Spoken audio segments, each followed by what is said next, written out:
От Италия до България. От клубната сцена до световните финали, Джан Лоренцо Бленджини пише нова глава в историята на българския волейбол, обединявайки фенове и нация зад отбора, който под негово ръководство достига до исторически второто място на световното първенство за мъже в Филипините. Срещнахме се с него, за да ни разкаже каква е тайната на успеха.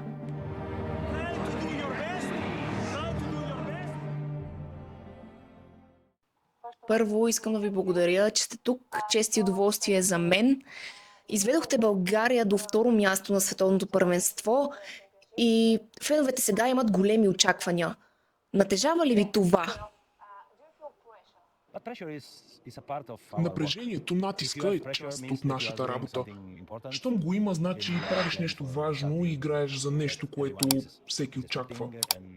Напрежението е добро. За нас е като гориво за кола. Ние трябва да работим за това. Всъщност, ако няма напрежение, означава, че правиш нещо нормално, нещо обикновено и на никого не му пука. Мисля, че точно това е разликата. Не дали има или няма напрежение, а как се справяш с него, и това е разликата между шампионите и добрите играчи. Изобщо не е лошо усещането. За мен е добре, че го има напрежението. Разпознават ли ви вече хората по улицата? Какво казват? Благодаря, респект, благодаря ви много. Популярен сте сега в България. Да, и го оценявам много, защото за мен, казвал съм го много пъти в последните месеци, че най-емоционалното нещо е не само емоцията, която носи спорта, а това да видиш хората, нормалните хора, не спортистите, толкова щастливи и толкова горди с нас. За мен това е най-добрия медал. Имахте договор с италианския гранд отбор Лубечи Витанова и това да дойдете в България беше много смел избор. Как се решихте въобще? Защо избрахте да дойдете тук? Да, мислих доста върху тази идея, но реших да дойда тук, защото вярвам в това. Доста анализирах ситуацията в ума ми между останалите опции, които имам в Италия и тази в България.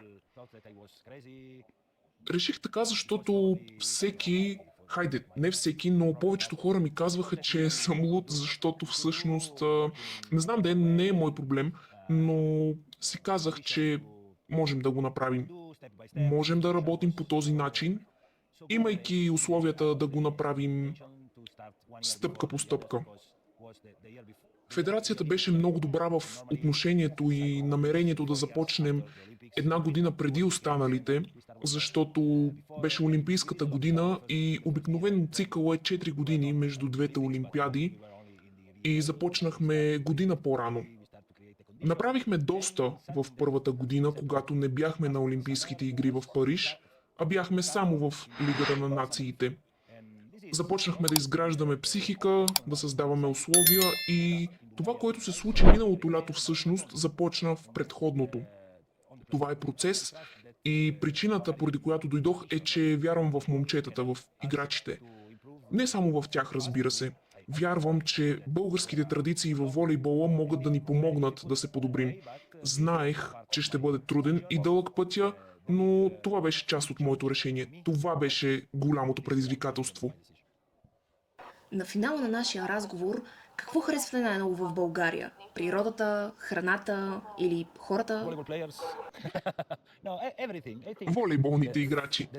Всичко ми харесва. Понякога не само волейбола.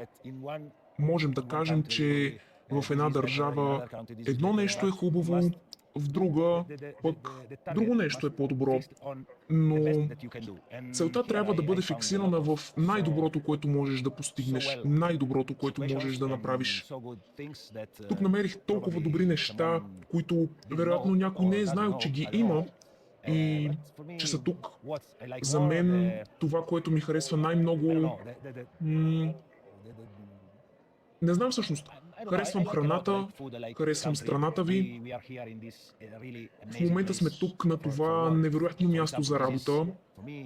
Нека да дам пример. Аз съм във волейболните среди от 25 години и това е най-доброто място, на което съм работил в моята кариера. Това е огромен комплимент за комплекса.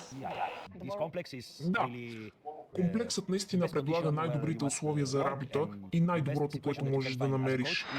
Като треньор е важно да мислиш само единствено за работата, защото всичко около теб работи добре. Федерацията работи добре, организацията също е добра. Мястото тук е удобно и подходящо за нашата работа. Комплексът е перфектен. Тук са най-добрите условия, за да покажем най-доброто от себе си. Това е, което търсих преди една година и го намерихме. Благодаря за това интервю и успех! И аз благодаря, ще ни е нужен.